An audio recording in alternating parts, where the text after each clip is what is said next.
Hello friends, இன்றைக்கி என்ன topic அப்படின்னா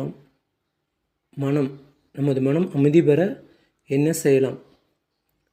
ரிலாக்ஸ் ஆஃப் அவர் மைண்ட். நம்ம மைண்டை எப்படி ரிலாக்ஸ் பண்ணலாம்? அதுக்கு ஒரு 8 டிப்ஸ் இருக்குது.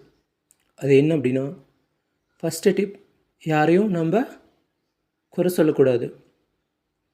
யாரையும் பார்த்து 2வது பாயிண்ட், யாரையும் பார்த்து ஏங்கக்கூடாது. 3வது பாயிண்ட், யாரையும் பார்த்து பொறாமைப்படக்கூடாது.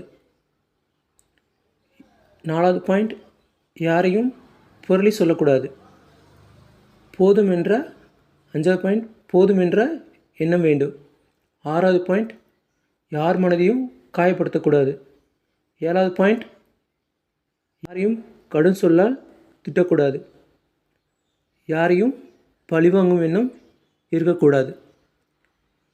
இந்த 8 பாயிண்ட்டும் கரெக்டாக யாரெல்லாம் கடைப்பிடிச்சிட்டு வராங்களோ அவங்க மனசு அமைதியாக இருக்கும். அவங்கள கேட்டு பாருங்கள், மனசு அவ்வளோ ரிலாக்ஸாக இருப்பாங்க. மன அமைதி பெறுனா இந்த 8 வழிமுறைகளையும் நம்ம கடைப்பிடிக்க வேண்டும்.